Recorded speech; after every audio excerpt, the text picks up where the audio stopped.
నా పేరు మొహమ్మద్ వహీదుద్దీన్ పాషా అంటారు నన్ను. నేను ఇక్కడ రైతును. నా ఊరు మొగలిగిద్ద. అయితే చాలా ఏండ్ల కింద 50-55 ఏండ్ల కింద కరక్నాక్ కోడి అని చెప్పి ఎవరితో విన్నాను. అది ఎక్కడ దొరుకుతుందని చెప్పి చాలా రోజులు ఎప్పుడు చూడలేదు. 50 ఏండ్లు అయిన తర్వాత ఒక నాకు అడ్రస్ తెలిస్తే పోయి తీసుకొని వచ్చినాను దుబ్బాకి వెళ్ళి. అయితే ఈ కోడి అప్పుడు ఆ రోజుల్లో ఆయన చెప్పేటాయన ఏమన్నాడంటే, కోడి గుడ్డు బంగారం, అంటే నువ్వు బంగారం అన్నదిను ఒక గుడ్డు అన్నదిను అందులో అంత లాభాలు ఉన్నాయి. అయితే ఇందులో vitamin A, B, C, D రగాలకు మళ్ళా మోకాళ్ళ నొప్పులకు నేను కూడా తిని మందికి కూడా చెప్తే చాలామందికి ఇచ్చినాను. లాభమైంది. వచ్చి వాళ్ళు తీసుకుపోతున్నారు. ఒక్క గుడ్డు 50 రూపాయలకు వచ్చి హైదరాబాద్కి వెళ్ళి వచ్చి కూడా తీసుకుపోతున్నారు. మొన్న ఇబ్రాహీంపట్నంకి వెళ్ళి కూడా మా రైతు మీటింగ్లో వచ్చి అలా నన్ను ఎవరయ్యా మీరు ఇచ్చేటాలని వచ్చి 50 రూపాయల ఒక గుడ్డు 200 గుడ్లు అక్కడ పెడితే 100 గుడ్డు కూడా కొనుక్కోపోయారు. ఇక్కడ నాకు రోజుకు 10-15 గుడ్లు వెళ్తున్నాయి. అయితే హైదరాబాద్ అక్కడక్కడ వాళ్ళు తెలుసుకున్న వాళ్ళు దీంట్లో బాగా లాభాలు ఉన్నాయని వచ్చి తీసుకుపోతున్నారు. అయితే నేను తిని నాకు నాకు కూడా ఇక్కడ నొప్పి ఉండే, అది నొప్పి తగ్గిపోయింది.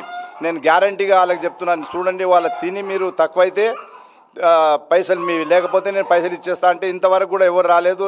ఎంతమంది తీసుకుపోయారో లాభమైంది అని చెప్పి వాళ్ళు చెప్తున్నారు, ఇస్తున్నాము. దీన్ని కోడి అసలు దీన్ని ఎట్లుంటుందంటే గోరు కాడికెళ్ళి తలకాయ దాకా నల్లగా ఉంటుంది. మళ్ళీ కోస్తే దాని దాదాపు నెత్తురు కూడా కొంత నల్లగా వెళ్తుంది. మటన్ మొత్తం నల్లగా, బొక్క కూడా నల్లగా. అయితే ఇలా నేను విన్నాను ఆ క్రికెట్ పిల్లలకు వాళ్ళ గుడ్డు కూడా తినబెడతారు కోడి కూడా, ఎందుకంటే ఎలర్జీ బాగా కావాలి కాబట్టి ఇలా చాలా మంచిగా ఉంది. చాలామంది తీసుకుపోతున్నారు ఈ గుడ్లు. ప్రతి ఒక్క చిన్న రైతు కూడా 5 నుంచి 10 కోళ్ళు పెట్టుకుంటే కొంత ఆమ్దాని అయిపోతుంది ఆయనకు. ఇది లాభమైనది. దీనికి రోగాలు కూడా లేవు. అంటే వేరే కోళ్ళ లేక ఆ రోగం ఈ రోగం అని ఈ కోడి చాలా హెల్తీగా ఉంటుంది. ఇప్పుడు దీని తిండి ఖర్చు కూడా పెద్ద రాదు. అది మన కూరగాయలు కానీ టమాటాలు, పాలకూర, మెంతం కూర ఇవి కూడా వేస్తే తింటాయి. నేను దాదాపు ఇక్కడ రైస్ మిల్ ఉన్నది, రైస్ మిల్ కాడ వేస్టేజ్ అక్కడ బాగేసింది తీసుకొచ్చి అక్కడ వేస్తే ఒడ్లు అవన్నీ తిని కొన్ని దూకొని తినుకుంటూ ఉంటాయి. అయితే దీంట్లో ఫినిమిన్ అనేది ఒకటి ఈ కోడిలోనే ఉంది. అయితే ఎవరికైతే తెల్ల పూత స్టార్ట్ అయింది, అది తెల్లగా మచ్చలు వస్తాయి, అది స్టార్ట్ అయినప్పుడు తింటే ఆగిపోతాయి.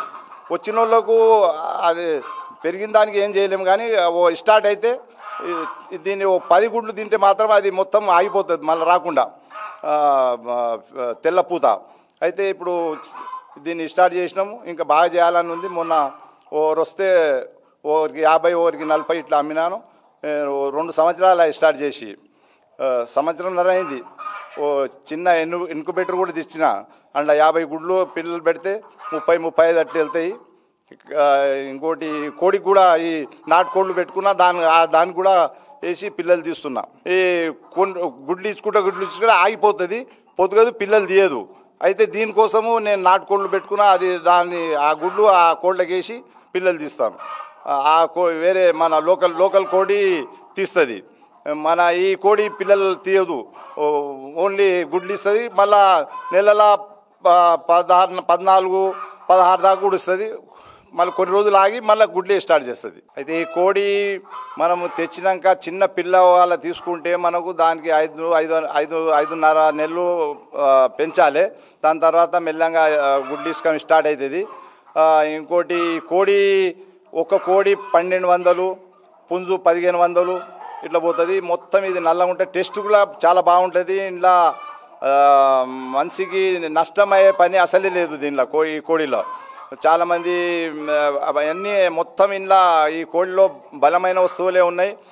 ప్రతి ఒక్కడు ఎవరన్నా స్టార్ట్ చేసుకున్న వాళ్ళు వాళ్ళ 2-4 కోళ్లతో స్టార్ట్ చేసుకున్నా కానీ చిన్నగా వాళ్ళ చిన్న రైతులకు 10,000 నెలకు 10,000 ఆమ్దాని నుంచి స్టార్ట్ అవుతుంది. ఎందుకంటే 50 రూపాయలకు ఒక గుడ్డు పోతుంది. కాబట్టి నేను పెట్టినాను, నేను నెలకు 20,000 రూపాయలు నాకు ఆదాయం వస్తుంది. నాకేం పెద్ద ఇది దీని ఖర్చు అసలు లేదు. మనం ఏదన్నా తెచ్చి మన జొన్నలే కానీ ఒడ్లు ఇక్కడ బయట ఉన్నాయి, ఇక్కడ కొంత గూన్న తట్లు వేసినా దాని మీద నీళ్లు పట్టేస్తే చెదలు లేక వస్తుంది, దాన్ని కూడా దూకొని తింటాయి ఇవి. తిండి ఖర్చు పెద్ద లేదు దీనికి. దీనికి రోగాలు అనేది లేదు. అంటే ఆ రోగం వస్తుంది, లేకుంటే కోడికి కూరికి చచ్చిపోతుంది. ఇది చాలా తేజ్ ఉంటుంది. ఈ కొత్తలను చూస్తే కూడా బాగా దొరకకుండా ఇట్లా ఉరుకుతుంటుంది. రోజు వచ్చేటోళ్ళు నేను రోజు వస్తాను అనుకోండి, నేను వస్తే నా కాళ్ళలోనే తిరుగుతుంటుంది. ఎవరన్నా కొత్త వాళ్ళు వచ్చినంటే ఇది పట్టుకోపోనికి వచ్చినట్టు అంత చాలా పెద్ద హుషారుండి అక్కడిక్కడ ఉరుకులాడుతుంటుంది. ఒర్రు కూడా ఎక్కువ గడబడి చేస్తుంది. ఏదన్నా కొత్త వస్తువు కనబడేటల్లా ఇట్లా ఉరుతుండ సామాన్యంగా దొంగ అనుకోండి, ఎవడన్నా వచ్చినా అంటే ఇక లొల్లి ఎంత పెడతా అంటే ఆ మనిషి పోయిన దాకా లొల్లి పెడుతుంది.